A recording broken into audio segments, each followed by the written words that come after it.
Vamos falar de imóveis públicos subutilizados, que podem ser transformados em escolas, hospitais, centros comunitários e até locais para fortalecer o trabalho de pescadores artesanais.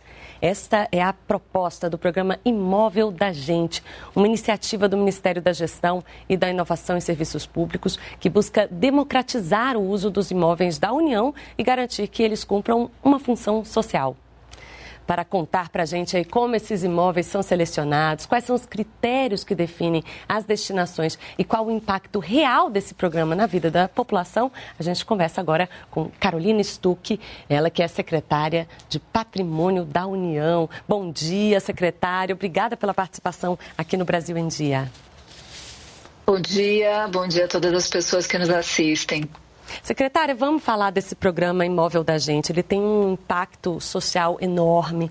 Ele vai destinar esses imóveis da União para educação, saúde, infraestrutura. Como que o governo identifica esses imóveis, prioriza essas áreas e quais são as comunidades, como elas são selecionadas, as comunidades que são beneficiadas, secretária?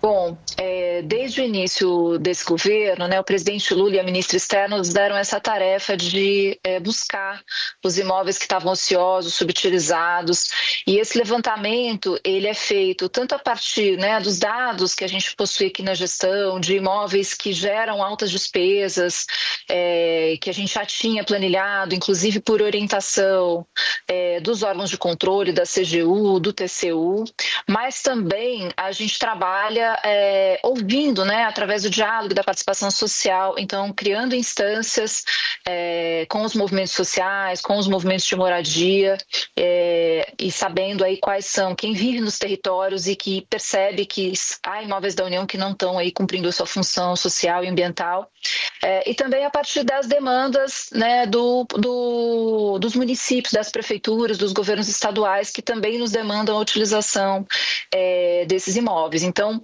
a gente criou toda uma governança dentro do programa para poder identificar tanto os imóveis quanto a melhor utilização e aí com isso priorizar as pessoas que vivem nesses territórios, seja aí, como você comentou, com hospitais, com escolas, com habitação de interesse social, enfim. Aí a depender um pouco do perfil desse imóvel, se ele é um terreno que está vazio, se ele é um prédio já construído, que características tem esse prédio já construído, se ele pode ser mais aproveitado, por exemplo, para uma escola, ou se ele tem condições de receber aí uma requalificação, o que a gente chama de retrofit, para se tornar uma habitação de interesse social, em que região da cidade esse imóvel está, enfim, são várias características que a gente olha para poder pensar, para identificar e priorizar aí qual é o público, qual é a destinação que esses imóveis vão ter. Eu acho que é importante a gente citar um destaque recente do programa, que foi essa destinação de um imóvel em Goiás para garantir a continuidade dos atendimentos no Hospital Estadual Geral de Goiânia, que é exatamente isso, cumprir a sua função social. Então, vamos dizer, o governo federal faz a cessão do uso desse espaço, mas é preciso ter uma contrapartida dos estados e dos municípios para manter essa parceria. Conta para a gente. Isso, perfeito, Então essa relação, essa parceria que a gente faz com os estados, municípios, organizações da sociedade civil, às vezes, ela é com base em projetos, que esses entes nos apresentam para utilização. Então leva-se em consideração qual é a finalidade e o potencial de pessoas que vão ser beneficiadas com essa utilização e a capacidade de sustentar, de financiar, então de manter, de reformar esse imóvel para que essa utilização se dê. Então, a nossa preocupação sempre, essa cessão para os entes públicos ela é geralmente gratuita, exatamente porque ela vai gerar um benefício, uma política pública que vai chegar à população. E quais são os mecanismos aí para facilitar, para incentivar que mais municípios solicitem essas destinações? O que eles devem fazer, secretária? Bom, a gente tem feito uma divulgação ampla do programa em vários espaços, com esses parceiros importantes que são as prefeituras, que são os municípios. A gente tem ido aos fóruns, aos encontros de prefeitos, conversado com as associações municipalistas para informar qual é o procedimento de demandar esses imóveis. Mas acho que o mais importante que o programa tem, ele tem um comitê interministerial, aqui no governo federal, onde a gente tem diretrizes do programa e a gente dialoga com todos os programas federais que têm demandas por imóveis. Então, por exemplo, o Sistema Único de Assistência Social, que tem os CRAS, o Centro de Referência de Assistência Social, o Centro de População de Rua. Sempre que a gente puder apoiar os municípios, porque estão usando imóveis alugados e com isso consumindo uma parte do recurso daquela política pública, se a gente conseguir colocar um imóvel da União, a gente sabe que a gente vai ter mais recursos para aquela política e melhorar o serviço para a população. E assim, então, por exemplo, as seleções do PAC, né, do novo PAC, que estão para os institutos federais, por exemplo, que vão atingir os nossos estudantes de ensino superior, se a gente puder utilizar para a expansão desses institutos um imóvel da União, como a gente já fez aí mais de 7 nessa nova seleção, então aí os reitores vêm nos solicitar, ou os prefeitos daquelas cidades que vão ser beneficiados também se articulam para receber esses institutos nos seus municípios, né, considerando o impacto que eles têm. Então, a gente tem essa dinâmica de diálogo aí aqui dentro do governo federal. E também uma outra estratégia que são os fóruns estaduais, onde a gente tem a articulação dos órgãos regionais, né, tanto do governo federal, representação de estados e municípios, mas também da sociedade civil, dos movimentos populares, que conhecem os territórios e que sabem, então, identificar a característica daquele imóvel, o potencial daquele imóvel e qual é a política pública que a população está precisando naquele local. E aí a gente tenta, a partir dessas informações, promover e articular, né, esses interesses todos para as melhores destinações. Pois é, secretária, e não é só nas áreas urbanas, né? Esse programa também tem um olhar voltado aí para as comunidades tradicionais. A gente falou no início da entrevista dos pescadores artesanais. Eu acho que é importante a gente falar sobre isso, né? Que essas destinações, elas ajudam aí a fortalecer a economia local, as tradições, preservar os modos de vida, né? E garantir, é claro, sustentabilidade, né? Conta pra gente. Perfeito. Né? A Secretaria de Patrimônio da União, na sua legislação, tem um instrumento importante para garantir os direitos dessas comunidades, que são os termos de autorização de uso sustentável, a gente chama de TAUS. Esses termos eles permitem o reconhecimento da tradicionalidade dessas comunidades, tanto onde elas vivem, moram mesmo, ou às vezes nos acessos, nos caminhos que essas comunidades precisam para exercer a sua atividade, né, o seu sustento, para chegar, por exemplo, às beiras de rios, para chegar ao mar, né, pensando aí, por exemplo, nas comunidades pesqueiras. Às vezes o espaço da associação para que elas possam deixar os seus barcos, né, os seus equipamentos de trabalho.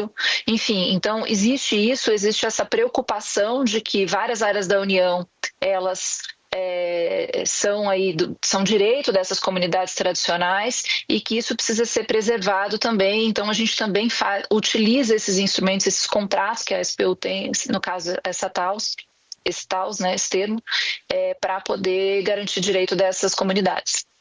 Secretária, antes da gente terminar, eu acho que é importante também a gente falar sobre as expectativas aí para o futuro deste programa imóvel da gente. Tem metas de entregas aí de destinação de imóveis, setores prioritários. Quais são os próximos passos?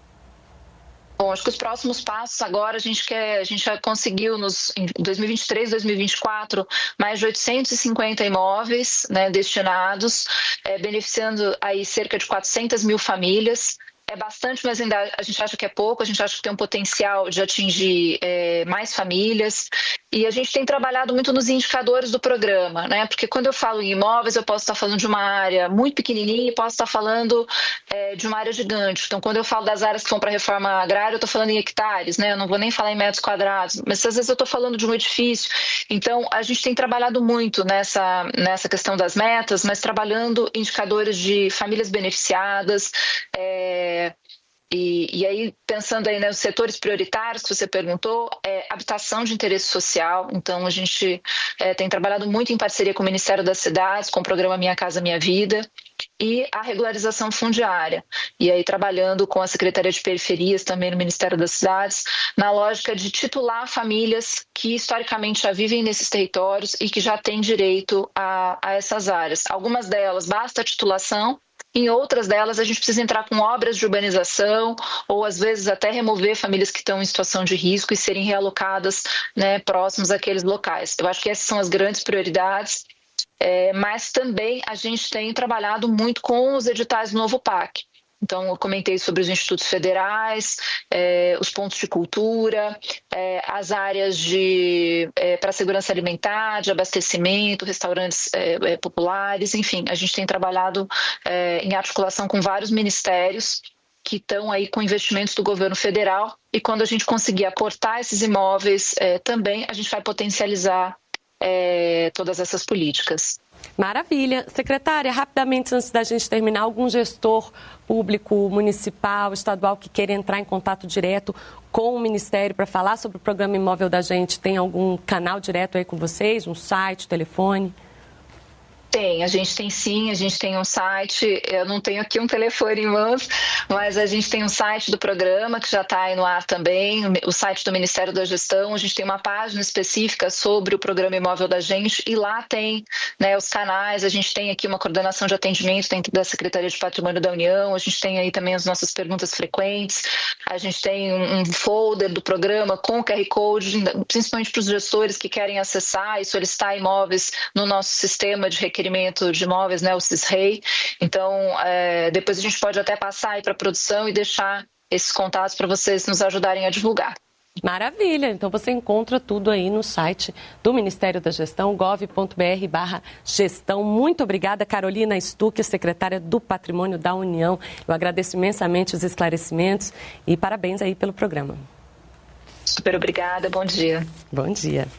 O Brasil deve colher uma safra recorde de mais de 323 milhões de toneladas em 2025, segundo o IBGE. O volume representa um crescimento de 10,6% em relação a 2024, com 31 milhões de toneladas a mais. A área cultivada também deve aumentar e chegar a 81 milhões de hectares. A expectativa é que a soja alcance 164 milhões de toneladas, um aumento de 13,4% e o maior volume já registrado. O algodão também terá safra recorde, com 9 milhões de toneladas, enquanto o milho e o arroz devem ter crescimento em torno de 8%. Todas as regiões do país apresentaram alta na produção, com destaque para o Sudeste, que teve o maior crescimento percentual. O Mato Grosso segue como principal produtor de grãos, concentra quase 30% da safra nacional. Os dados são do levantamento sistemático da produção agrícola, divulgado nesta quinta-feira 13 pelo IBGE. O próximo relatório será publicado em 10 de abril. Da agência Rádio Gov em Brasília, Claudimário Carvalho. Olha, hoje teve a reunião do GSEX, que reúne 10 ministérios e foram aprovados por unanimidade as medidas para redução a zero o imposto de importação. Então, amanhã entra em vigência. Zeramos o imposto de importação: carne, café torrado, café em grão, milho, azeite de oliva, óleo de girassol, açúcar, massa alimentícia, bolacha e biscoito, sardinha até 7,5 toneladas e óleo de palma, que era cota, passamos a cota de 60 mil para 150 mil toneladas. Então, claro que nós sabemos que o impacto maior na questão de preço de alimento foi clima e foi dólar.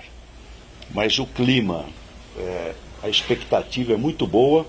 Hoje a Conab refez os estudos baseado nas últimas chuvas, clima, e aumentou a previsão de 325 para 328 milhões de toneladas a safra agrícola, e o aumento de 10,3% sobre o ano passado, a última safra, 10,3% a mais. E o dólar, que era 6,20, está em 5,81.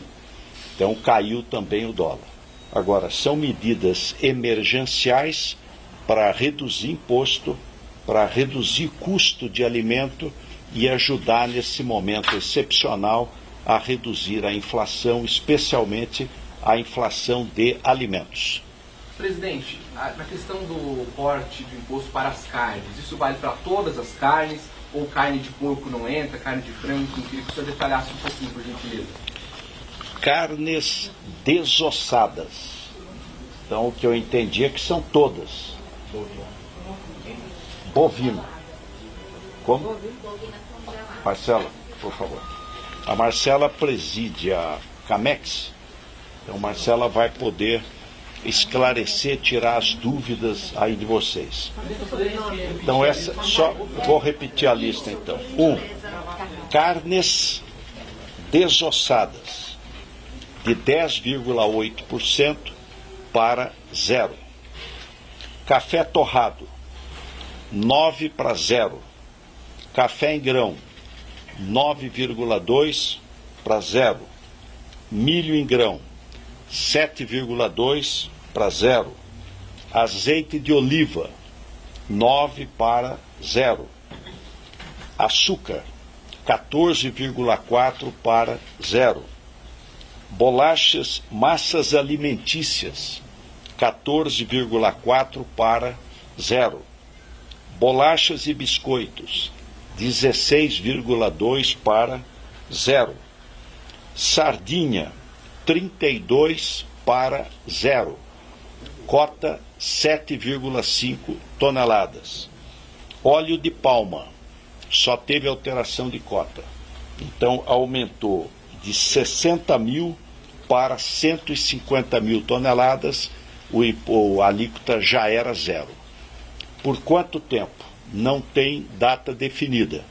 Por quanto for necessário para a gente estimular a redução de preço, diminuir o preço da comida, reduzir imposto, ajudar a população a poder adquirir alimentos com menor preço. Entra em vigor amanhã? Entra em vigência amanhã.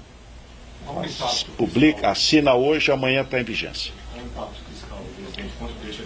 Se fosse feito por um ano,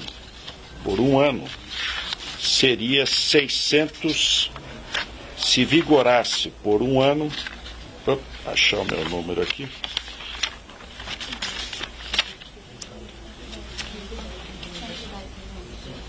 $110 milhões de dólares. 650 milhões de reais, se tivesse vigência por um ano. Como a gente espera que vai ser mais transitório, então será menor. E a outra, isso não tem impacto fiscal, porque o imposto de importação é imposto regulatório. Então ele não entra no fiscal, ele é regulatório. Uma segunda palavra sobre a questão aí Brasil e Estados Unidos. A medida tomada de aumentar para 25% aço e alumínio não foi contra o Brasil. Ela foi uma medida geral, para todos, não foi específica. Nós entendemos equivocada. Por quê? Porque, primeiro, o Brasil não é problema na questão comercial para os Estados Unidos. Os Estados Unidos têm déficit comercial no mundo, mas não tem com o Brasil. Ele tem superávit comercial. E quando a gente pega a lista do próprio estatística estadunidense, nós temos 7 bilhões de dólares o ano passado de superávit em bens para os Estados Unidos e contando serviços, 25 bilhões de dólares de superávit. Então, o Brasil não é problema para os Estados Unidos na questão comercial. Dos 10 produtos que eles mais exportam para o Brasil, 8, a alíquota é 0. É o que a gente chama de ex-tarifário. Então, não tem imposto. A alíquota é 0. Dos 10 produtos que mais exportam, 8 têm alíquota zerada. 72% do que eles exportam é 0 alíquota. Então, 2/3 praticamente do que eles exportam para o Brasil não tem imposto. E quando a gente pega a tarifa final, tarifa média final, ela é 2,7%. E nós entendemos que o caminho não é olho por olho. Se fizer olho por olho, vai ficar todo mundo cego. O caminho é ganha-ganha. É ganha-ganha. Comércio exterior é ganha-ganha. Eu sou mais competitivo numa área, eu exporto mais, ele é mais competitivo, exporta mais para mim e ganha o conjunto da sociedade. Esse é o caminho. Então é reciprocidade e buscar o diálogo. Então é isso que nós vamos fazer. Presidente, a reunião para amanhã? Amanhã tem uma Reunião técnica. Eu não vou participar da reunião, uma reunião técnica, o início, porque nós temos a chamada ATEC, né, o Agreement.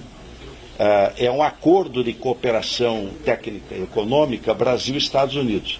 Então, no âmbito da ATEC, começam as conversas e as negociações. O senhor deve conversar com o presidente Lula depois da reunião técnica, também tem uma reunião, o senhor e o presidente Lula a respeito? Não, eu todo dia estou com o presidente Lula. Aliás, amanhã vamos estar até em Sorocaba juntos. E vou sempre mantendo o alpar aí das negociações. Quando na sua expectativa deve começar a cair? Olha, a vigência é amanhã. Então, a partir de amanhã já começa. É mais um instrumento para ajudar a reduzir preço de alimento. Mais um, não é o único. Nós citamos o CISB. Quer dizer, você poder mais rapidamente credenciar, especialmente municípios, para poder vender na cidade vizinha. Quanto mais competição eu tenho, mais o preço abaixa. Então, um produto, mel, ovo, leite, posso vender numa cidade, mas não posso vender na cidade vizinha. Então, ampliar, dobrar o número de chamado CISB. Conab, o preço caiu muito, eu compro e armazeno. A hora que subir, eu coloco no mercado. Essas oscilações de preços se dão muito em razão do clima. Seca demais, chuva demais, perde safra. Então, cada vez mais estoque regulador, ele tem uma lógica. Quando cai muito o preço, eu compro. Eu não vou entrar comprando agora, porque daí eu vou inflacionar o mercado. Eu vou comprar quando cair. E aí eu faço um estoque regulador. A hora que subir, eu coloco no mercado para segurar o preço. Essa é uma medida positiva, é um outro instrumento. E a outra é reduzir imposto, nesse momento, para ajudar a diminuir preço. O senhor já fez um apelo para que estados zerem o ICMS, né, sobre produtos da cesta básica. Como é que está esse diálogo também? Até o momento só o Olha, Piauí. eu vi na imprensa, o Piauí já anunciou que vai reduzir, outros estados estão estudando. Não é que seja para reduzir tudo, mas de repente você pode reduzir o ovo, o ICMS, você pode reduzir um tipo de carne, você pode reduzir o produto. Então cada um vai vendo o que pode fazer, mas ajuda. Essa é uma coisa que ajuda. E tanto é uma medida correta que foi aprovado na reforma tributária por unanimidade. Não tributar a cesta básica. É que a reforma tributária não entra em vigência amanhã, mas isso vai desaparecer. Não vai ter mais ICMS sobre alimento. Não vai existir mais. Então nós estamos falando de uma questão transitória. O senhor acredita que precisa ter um diálogo direto com os estados que estão mais resistentes a isso? Eu acho que o governo não vai obrigar, não vai impor através de lei, mas é uma medida que ajuda, né? Quer dizer, você tem tanta coisa para tributar, você tributar alimento, né? Então, uma coisa que sempre ajuda e tem um efeito rápido. Por isso que nós estamos fazendo a redução do imposto de importação desses alimentos a que me referi. E o governo federal não tributa alimento. Não tem PIS, não tem COFINS e não tem IPI. Presidente, eu vou deixar a Marcela aqui com você. Só uma última pergunta que também envolve a política, que existe uma insatisfação dentro da bancada ruralista com a questão de desonerar a sardinha. Dizia-se, inclusive, que poderia prejudicar os pescadores, a indústria nacional, enfim. Como é que o senhor garante que não vai ter uma reação no Congresso Nacional à questão da sardinha específica? Porque nós estabelecemos cota. Veja que eu me referi agora que nós vamos zerar o imposto, mas até aquela cota de 7,5 toneladas. E esse acompanhamento vai ser permanente. Nós vamos semanalmente fazer um acompanhamento. Gente, Obrigado. Fala MDS! Olá, meu nome é Érica Braz, sejam bem-vindas e bem-vindos ao Fala MDS, o podcast do Ministério do Desenvolvimento e Assistência Social, Família e Combate à Fome. O Conselho de Campeões é um grupo composto por representantes sêniores, provenientes dos membros da Aliança Global contra a Fome e a Pobreza, em seus pilares nacional, de conhecimento e financeiro. O objetivo deste conselho é incentivar a participação de países, instituições e organizações e facilitar parcerias orientadas para a ação e implementação de políticas no nível nacional. Você já ouviu falar sobre a Aliança Global contra a Fome e a Pobreza aqui no MDS? Mas vale recordar que a iniciativa é dedicada a mobilizar recursos e coordenar ações entre países, instituições e organizações para alcançar os Objetivos de Desenvolvimento Sustentável das Nações Unidas, números 1, que visa a erradicação da pobreza, e 2, que busca a fome zero no mundo. Nós vamos atualizar as informações sobre a Aliança Global e conhecer mais a fundo o Conselho de Campeões com Renato Godinho, chefe da Assessoria Especial de Assuntos Internacionais do MDS. Renato, bem-vindo ao Fala MDS, tudo bem? Tudo bem, Érica. Obrigado pelo convite. Renato, antes da gente falar então sobre o Conselho dos Campeões, eu queria então que você explicasse para quem ainda não conhece o que é a Aliança Global contra a Fome e a Pobreza. Você consegue fazer um resumo para a gente, por favor? É claro, você já disse um pouco também na introdução, né? A Aliança Global contra a Fome e a Pobreza veio de uma proposta do presidente Lula que foi construída durante a presidência brasileira do G20, que terminou agora há pouco, no final do ano passado, e foi lançada ao final dessa presidência brasileira do G20, não só com os países do G20, mas aberta a todos os países do mundo. Então ela hoje está com 92 membros, e a gente vê de países, e mais 25 organizações internacionais, 10 instituições financeiras e mais de 44 fundações privadas e acadêmicas. Então, totalizando mais de 170 membros. E isso vem aumentando a cada semana. A Aliança tem recebido novas adesões. Ela é basicamente, como você disse, um mecanismo para, primeiro, colocar no centro da agenda internacional o combate à fome e à pobreza, né? Não deixar ninguém esquecer, no meio de tantos problemas, tantas confusões que estão acontecendo no mundo, que o fundamental é combater a fome, combater a pobreza, e isso evita até conflitos que podem acontecer, os conflitos de amanhã. E a segunda coisa é tentar organizar esse apoio internacional para combater a fome e a pobreza, que hoje ele é muito disperso, muito fragmentado. A Aliança tenta trazer apoio financeiro, apoio de conhecimento, das instituições que oferecem esse apoio para os países que são quem tem a responsabilidade de implementar programas. E tudo gira em torno de uma cesta de políticas e programas sociais que é construída coletivamente na Aliança, mas ela é muito inspirada nos programas que a gente tem no Brasil, os programas gerenciados pelo MDS, também por outros ministérios do Brasil. O Brasil está muito na vanguarda desses programas sociais de grande escala, grande alcance, o que a gente vê em países, muitos países, infelizmente, da África, do Sudeste Asiático. Às vezes o governo não chega a ter massa crítica para fazer esses programas e a comunidade internacional tenta suprir, mas fazendo pequenos projetos. Aí acaba o recurso do projeto, o projeto acaba. E a Aliança tenta trazer tudo para consolidar, para que os países tenham a capacidade de terem programas de grande escala, bem implementados, com recursos, assim como esses do Brasil. Programas mais perenes, né? Isso. E você já trouxe uma atualização importante aqui para a gente, que é o número de membros, né? Mais de 170 aí entre países, instituições, organizações. Mas tem alguma outra novidade? Porque, para quem está nos ouvindo, pode ter ouvido também o podcast onde a gente apresentou a Aliança no final de 2024 e hoje, qual é a grande atualização que a gente pode trazer a respeito dessa aliança? A grande novidade mais recente, Érica, é que foi realizada a primeira reunião do Conselho de Campeões da Aliança. Está previsto nos documentos fundacionais que foram aprovados no G20 ano passado e que todo membro da Aliança subscreve quando entra, né? Esses documentos prevêem a criação de um Conselho de Campeões e essa reunião foi a primeira que foi instituída agora em meados de fevereiro passado. Já que você então já adentrou na esfera do Conselho de Campeões, né? Diz pra gente o que ele é, qual a importância dele. Esse nome até pode parecer um pouco estranho, né? Em português, em inglês são os Champions.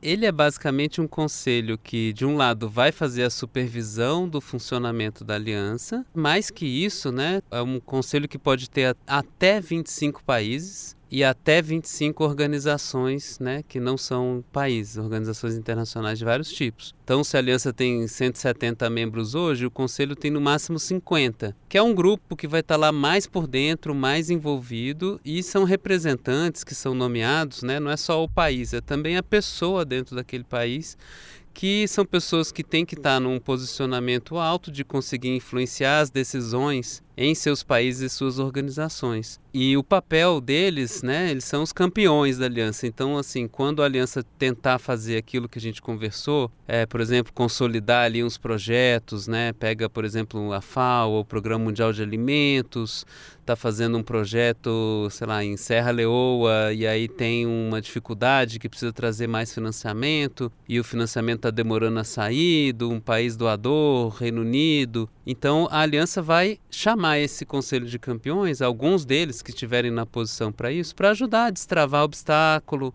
para fazer as coisas acontecerem. Então eles atuam tanto quanto grupo, mas também de maneira individual, cada um sendo chamado a atuar para destravar ali obstáculos e avançar com os programas. Seria uma espécie de gestão da aliança também. É a gestão dentro do Conselho de Campeões. Tem até um grupo ainda menor, né, que foi também agora na primeira reunião do Conselho. Esse Conselho elege o chamado Grupo Central, que são 2 co-presidências e 4 vice-presidências. Aí elas juntas formam um Grupo Central que sim fica fazendo a gestão mais próxima da aliança. E o grupo maior do Conselho de Campeões, eles estão lá para serem porta-vozes, para serem desbloqueadores de obstáculos e tudo que forem chamados a fazer. Renata, eu vou passar uma informação aqui para quem está nos ouvindo, que é que o ministro Wellington Dias, o ministro do MDS, foi eleito co-presidente do Conselho de Campeões, junto com a secretária de Estado para a Cooperação Internacional, Eva Granados, da Espanha. É uma honra para o Brasil, né, Renato? E como a eleição ocorreu, qual a importância dela e qual a importância de termos um brasileiro no cargo ali juntamente com um representante da Espanha? Sim, Érica, é uma honra para o Brasil e eu acho que o que aconteceu é um reconhecimento dos países da importância que teve o Brasil, o papel de liderança do presidente Lula, do ministro Wellington Dias, desde o período de construção. Então, acho que é um reconhecimento devido, né, justo, e que garante também que a visão original que foi proposta pelo Brasil, retrabalhada com os países e finalmente aprovada, que ela continue, né, nessa fase de implementação, porque o Brasil vai estar junto com a Espanha nessa posição de orientar as ações. Poderia ter sido uma eleição, mas foi por consenso, né? Houve uma proposta de uma chapa consensual com os 2 presidentes e as 4 vice-presidências e o Brasil, um país em desenvolvimento, com a Espanha, um país mais tradicionalmente doador, provedor de assistência, cada um fazendo essa co-presidência para esse primeiro ano da aliança. Que bacana. E a missão dessa co-presidência do Conselho, assim, o que o Brasil vai atuar mais fortemente? Ela vai ser, são as figuras mais importantes no dia a dia da aliança para dar o tom, né, e convocar as reuniões do Conselho de Campeões e fazer a supervisão da parte administrativo-técnica da aliança, né, que se chama o mecanismo de apoio, que ainda está sendo constituído, né, na verdade, pela FAO, que vai ser a organização sede, e essa equipe que vai ajudar a fazer as montagens, as costuras de implementação de assistência técnica conjunta, mobilizando os membros da aliança, essa equipe responde, né, ao grupo central, como eu disse, e dentro do grupo central, principalmente as 2 co-presidências. Agora, Renato, num cenário de guerras aí, né, diversos conflitos, a gente está assistindo anúncios de cortes em programas e orçamentos de assistência social, infelizmente. Como esse conselho poderá ajudar na missão da aliança, né, que é de acabar com a fome e a pobreza? E quais os desafios ele deve enfrentar esse ano e como vai ajudar a superar esses desafios? Érica, você tem toda a razão. A aliança foi lançada em novembro na cúpula do G20 E de repente, 2, 3 meses depois, o mundo está mudando, não necessariamente para melhor. No que diz respeito à cooperação internacional, a gente está vendo anúncios muito preocupantes. Os Estados Unidos praticamente desmontaram, ou quase terminaram a ajuda internacional que estavam dando, né? Mantiveram algumas exceções para ajuda humanitária mais crítica, mas de resto cortando muito orçamentos da ajuda, e os países europeus indo pelo mesmo caminho, né? Não é só falar dos Estados Unidos, o Reino Unido anunciou também, em troca de precisar, são tudo impactos da geopolítica que a gente vê hoje, né? Mas cortando a ajuda aos outros para poder aumentar as despesas militares, né? Para poder fazer frente a obrigações de defesa bélica. Então é uma situação muito preocupante mesmo.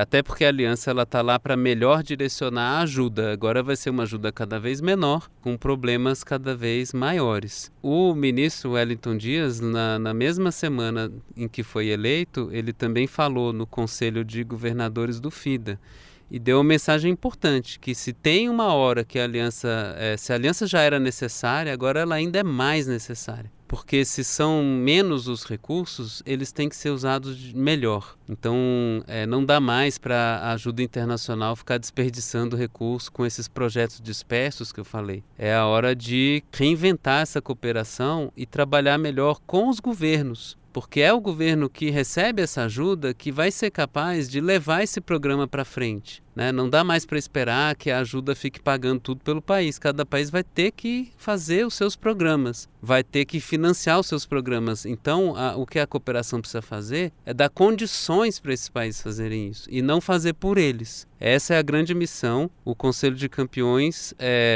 esperemos, né, que todos eles, desse conselho que vai até 50, ainda não estão todos os cargos preenchidos, mas que esse conselho consiga entrar, né, absorver essa importância, essa narrativa e conseguir espalhar essa mensagem dentro das suas organizações para que eles mesmos mudem sua maneira de atuar, né? Vai ser muito importante mesmo. Agora, por fim, Renato, eu queria saber dos próximos passos, assim, o que a gente pode esperar para a primeira cúpula da Aliança Global contra a Fome e a Pobreza, que está prevista para ocorrer em novembro de 25 no Catar. É isso, o Conselho de Campeões, né, na reunião, ele determinou algumas primeiras medidas. Por quê? Porque nós estamos nesse momento ainda que a equipe técnica não está constituída. Então o que o Conselho fez foi determinar algumas medidas para que ninguém ficasse parado esperando isso ocorrer. E entre as principais está buscar avançar na criação já de planos já completos para implementação de alguns programas da cesta de política em alguns países.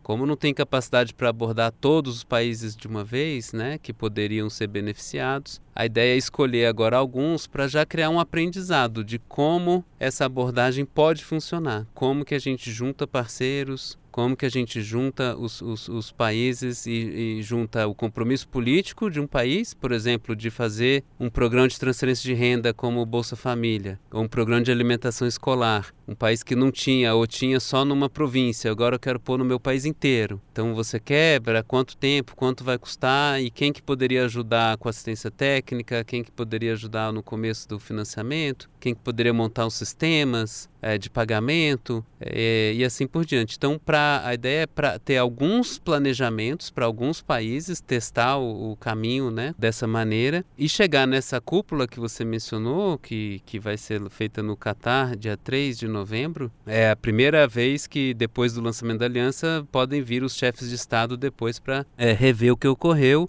e tratar dos próximos passos. Então, lá pode ser um momento para o anúncio de que as primeiras implementações apoiadas pela Aliança já estão acontecendo, com programas sendo ampliados, com programas sendo implementados. Então, já fica o convite para você voltar aqui logo depois dessa cúpula, para você dizer, então, um pouquinho mais sobre esses projetos. Com o maior prazer. Tomara que a gente tenha boas notícias para dar. Teremos. Eu estou vendo que o esforço é grande. Antes da gente finalizar a conversa com o Renato Godinho, o Fala MDS vai transmitir um áudio enviado para nós do ministro do MDS, Wellington Dias, que, como falamos, é o co-presidente do Conselho dos Campeões. O desafio é muito grande. Nós estamos falando de uma pactuação, uma aliança que tem dois nobres e grandes objetivos, ou seja, combater a fome, mas também a pobreza. O trabalho do comitê, ele tem um foco que é, de um lado, países que precisam de ajuda para alcançar suas metas de redução da fome e da pobreza até 2030. Neste trabalho, nós queremos garantir uma condição de organização que permita a cada ano ter ali os resultados. Eu estou bastante animado que vamos chegar em 2030 com forte redução da fome e da pobreza. O desafio é porque, por si só, a missão ela é gigantesca. Estamos falando de cuidar de uma meta respeitando a autonomia dos países. A aliança ela é orientadora, ela acompanha, ela apoia, mas ela não pode determinar. Neste primeiro momento, nós tivemos um olhar para países que tinham ajudas de outros países e foram cortadas essas ajudas. Por quê? Porque não podemos dar passo para trás, precisamos avançar. É o Brasil numa posição importante na missão de combater a fome e a pobreza no mundo. Renato, muito obrigada por ter aceitado o nosso convite, por ter vindo aqui conversar conosco sobre um assunto tão relevante, para o desenvolvimento social, não só do Brasil, mas do mundo todo. E para finalizar, eu queria te pedir o site da Aliança, para quem quiser conhecer melhor, se aprofundar, conhecer melhor também o Conselho dos Campeões. Perfeito. Qual o endereço na web? Érica, agradeço a você pelo convite, mando um abraço para todos e todas que estão nos ouvindo aqui no Fala MDS. O endereço do site, o endereço em si está em inglês, mas o site tem versão em inglês e português, então todas as informações e documentos estão lá. Vocês podem ver os membros, ver que são os compromissos que cada um fez, dentro da aliança, tudo está lá disposto, quem que está no Conselho de Campeões. Tá tudo lá. É www.endhungerandpoverty, que é acabar com a fome e a pobreza.org. endhungerandpoverty.org. Muito bem. Também tá fácil achar. O Fala MDS é publicado semanalmente nas plataformas de áudio como Spotify, Amazon, Deezer, Apple Podcasts e SoundCloud. Você também pode conferir o conteúdo do MDS no canal do YouTube, o @MinDesenvolvimento. Nós estamos também no Instagram, busque por @MDSGovBR. No WhatsApp, o canal oficial é Ministério do Desenvolvimento Social. Se preferir, tem o Disque Social pelo número 121. O Fala MDS fica por aqui e eu espero vocês no próximo programa. Até lá! Fala MDS!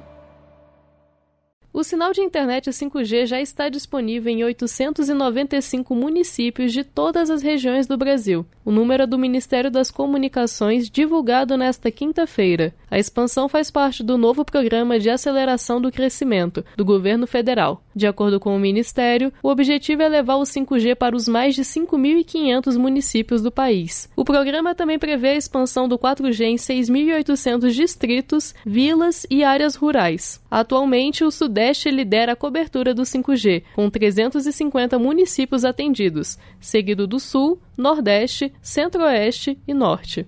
Entre os estados com mais cidades cobertas estão São Paulo, Paraná, Minas Gerais, Santa Catarina e Rio Grande do Sul.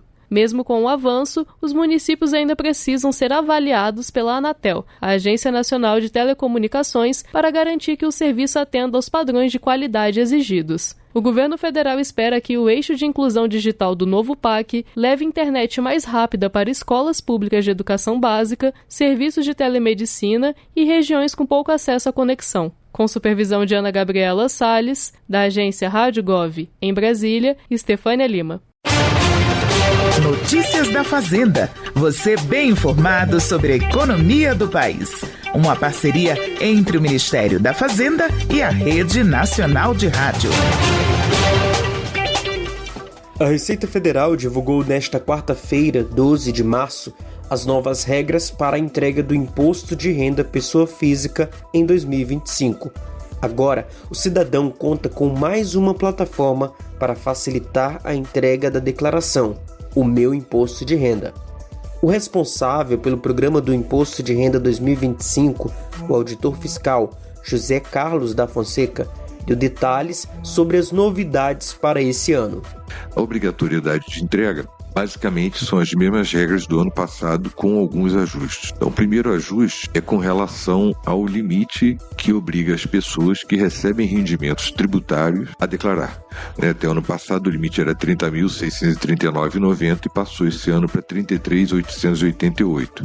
Também na mesma linha foi alterado o limite para aquelas pessoas que possuem receita bruta da atividade rural, passou de 153 mil para 169.440. Apareceu mais um novo critério de obrigatoriedade para aquelas pessoas que fizeram a atualização dos bens imóveis ano passado, em função da Lei 14.973 de 2024. Aquelas pessoas que fizeram essa atualização de valor do imóvel, e fizeram o recolhimento até 16 de dezembro, estão obrigadas a apresentar essa declaração também. E uma outra obrigatoriedade que surgiu com a Lei 14.754 é aquelas pessoas que tiveram alguns tipos de rendimento no exterior, de aplicação financeira, de lucros e dividendos. Essas pessoas, até os anos anteriores, elas faziam pagamento mensal desses impostos. Aí passou a ser anual e criou-se essa obrigatoriedade. No dia 1º de abril, a gente tem a implantação dessa nova aplicação, esse Meu Imposto de Renda, permitindo tanto o preenchimento quanto a entrega da declaração. É uma aplicação online, é uma aplicação nova que segue muitos conceitos da aplicação antiga, com algumas diferenças. O porta-voz também falou da Instrução Normativa 2255 de 2025, que apresenta os detalhes do imposto de renda pessoa física nesse ano. A gente tem uma instrução normativa nova, que é 2255. Normalmente nessa instrução normativa diz quem está obrigado, os critérios de obrigatoriedade de entrega, as formas de apresentação, de preenchimento e apresentação da declaração, as vedações do uso da solução Meu Imposto de Renda, quem é que não pode utilizar, fala também da declaração pré-preenchida e prazos de apresentação, inclusive do pagamento dos tributos. Esse ano a gente tem uma novidade na prioridade dos lotes de restituição. É claro, a Receita Federal não tem autonomia para mexer nas prioridades legais. Então aquelas prioridades legais ficam mantidas, eles são por lei. Mas as demais a gente ajusta de acordo com as necessidades.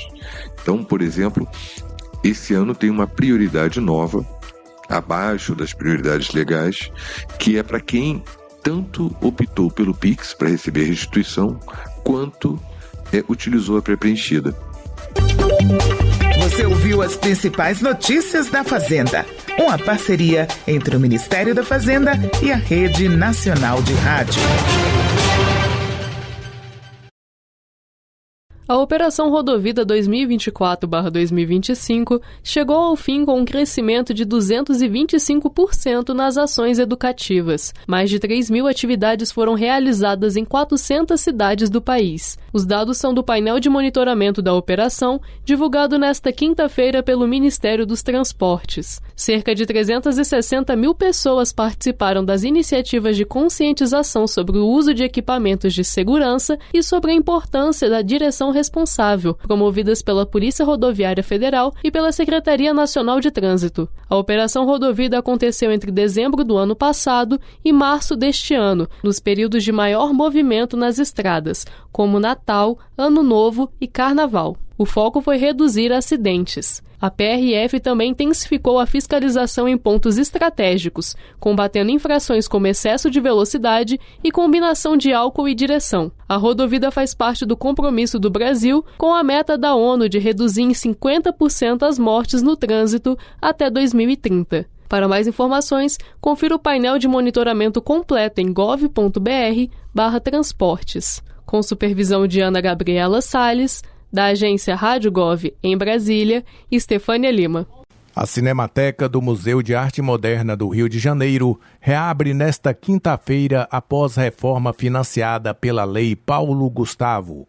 O espaço recebeu novos equipamentos, modernização da cabine de projeção e melhorias na estrutura de áudio, iluminação e acessibilidade. Os investimentos, que somam R$ 790 mil, foram viabilizados por editais da Secretaria de Cultura do Estado e da Prefeitura do Rio. A programação especial de reabertura contará com filmes brasileiros inéditos no Rio e clássicos restaurados. A entrada é gratuita. A retomada das atividades também marca o início das comemorações pelos 70 anos da Cinemateca do MAN.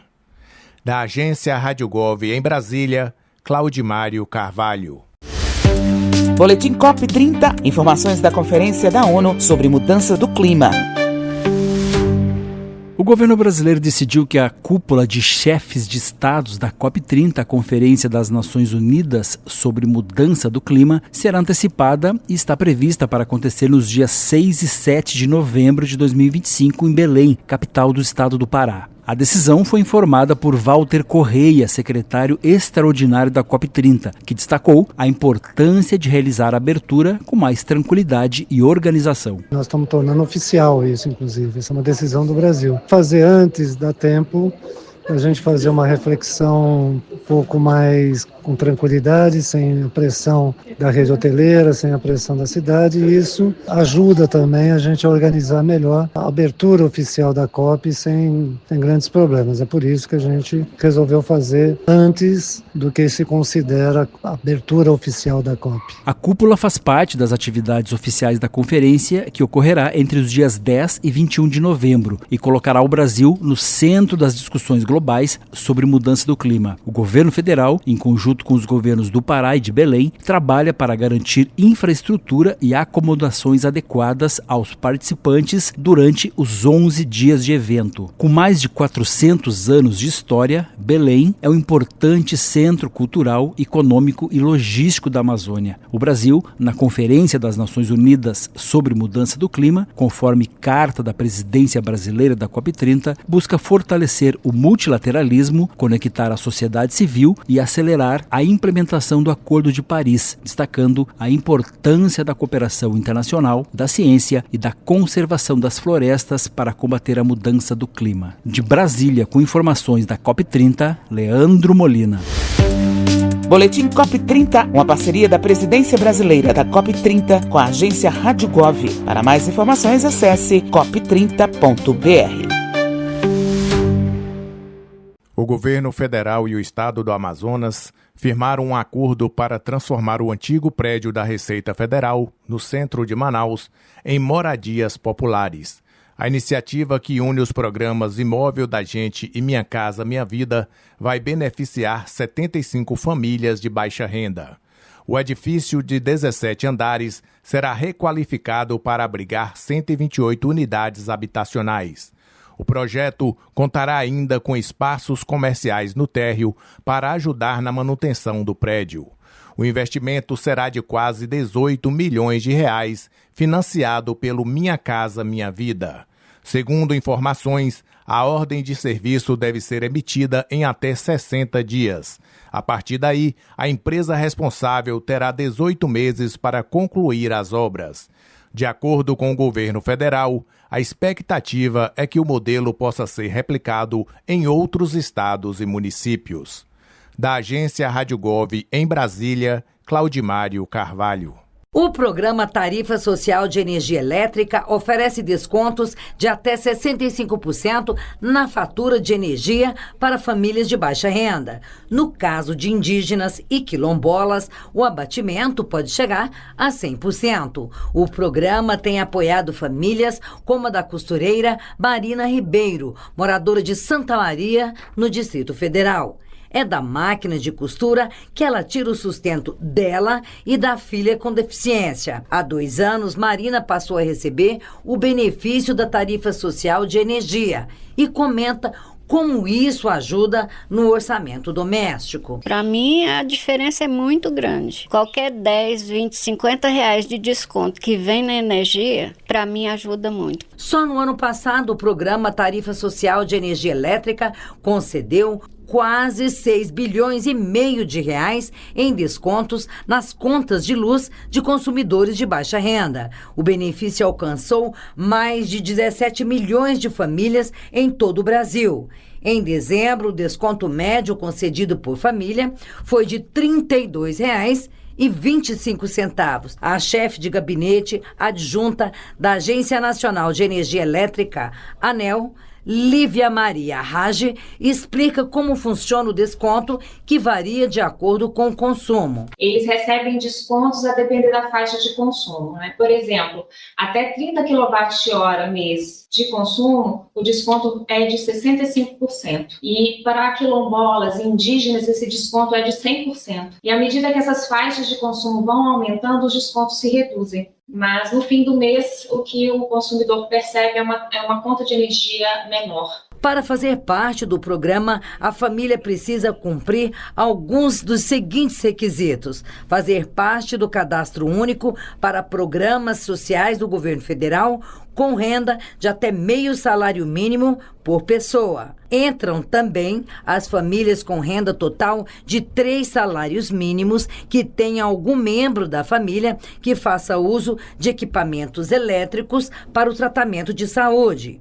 A tarifa social é aplicada ainda aos idosos com 65 anos ou mais, ou pessoas com deficiência que recebam o BPC, o benefício de prestação continuada da assistência social. O desconto automático está previsto em lei e é realizado pelo número do CPF, mas existem famílias que acabam não sendo identificadas por vários motivos. A orientação é procurar o Centro de Referência de Assistência Social, o CRAS. Reportagem Cleide Lopes. A soja continua sendo o carro-chefe da agricultura nacional. Neste ano, a colheita deve atingir 167,4 milhões de toneladas, um aumento de 13,3% em relação à safra anterior, de acordo com a estimativa da Companhia Nacional de Abastecimento. Já o milho, somando todas as safras do ano, deve chegar a 122,8 milhões de toneladas, um crescimento de 6,1%. Outras culturas, como arroz, feijão e algodão, também registraram alta na produção. Resultados que, para o presidente da Conab, Edgar Preto, são uma resposta ao trabalho que tem sido feito pelo governo federal. Toda a política de apoio aos produtores que tivemos no último Plano Safra, juros de 3% ao ano para quem optar em produzir arroz, feijão e outras culturas, especialmente que é para o nosso mercado interno. Estamos fazendo a colheita esse ano das boas políticas plantadas no ano passado. Agora a Conab também acompanha a montagem do próximo Plano Safra para que possamos aumentar a oferta de alimentos no nosso país, equilibrar os preços justos para os consumidores. No total, a safra de grãos 2024-2025 pode alcançar um novo recorde, chegando a 328,3 milhões de toneladas, um crescimento de mais de 10% em relação ao ciclo anterior.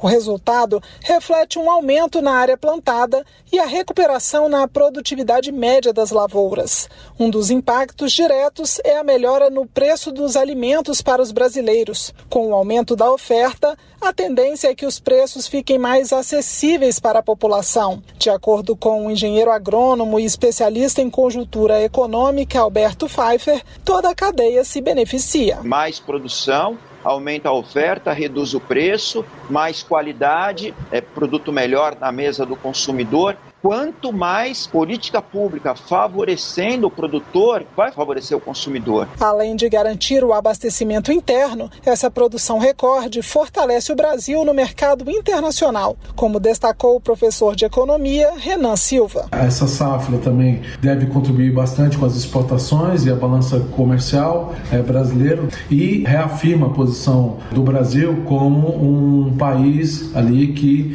representa a segurança alimentar no cenário internacional. E o bom momento do setor foi confirmado também pelo IBGE. Segundo o levantamento da produção agrícola, a safra de 2025 deve alcançar 323,8 milhões de toneladas, um crescimento de 10% em relação ao ano passado. Vale lembrar que a análise da Conab considera o ano safra, que vai de outubro a setembro. Já a produção de grãos estimada pelo IBGE faz uma análise do ano civil de janeiro a dezembro. Reportagem Caroline Blaut. Formado por 10 ministérios, o Comitê Executivo de Gestão da Câmara de Comércio Exterior aprovou a redução a zero do imposto de importação de 11 alimentos. São eles carne, café torrado, café em grão, milho, azeite, óleo de girassol, açúcar, massas, biscoitos, sardinha e óleo de palma. A medida é para reduzir a inflação dos alimentos e passa a valer a partir desta sexta-feira, dia 14 de março. De acordo com o vice-presidente e ministro do Desenvolvimento, Indústria, Comércio e Serviços, Geraldo Alckmin, não há um prazo definido para a vigência dessa medida. Por quanto tempo? Não tem data definida. Por quanto for necessário para a gente estimular a redução de preço, diminuir o preço da comida, reduzir imposto, ajudar a população a poder adquirir alimentos com menor preço. O vice-presidente também comentou a decisão dos Estados Unidos de taxarem em 25% as importações americanas de aço e alumínio. A medida foi adotada para todos os países, mas para Alckmin não deveria ser aplicada ao Brasil. Nós entendemos equivocada, porque primeiro o Brasil não é problema na questão comercial para os Estados Unidos. Os Estados Unidos têm déficit comercial no mundo, mas não tem com o Brasil. Ele tem superávit comercial. Nesta sexta-feira será realizada uma reunião técnica do Comitê de Cooperação Econômica Brasil-Estados Unidos para discutir o assunto. As conclusões serão repassadas ao presidente Lula. Reportagem Nazi Brum.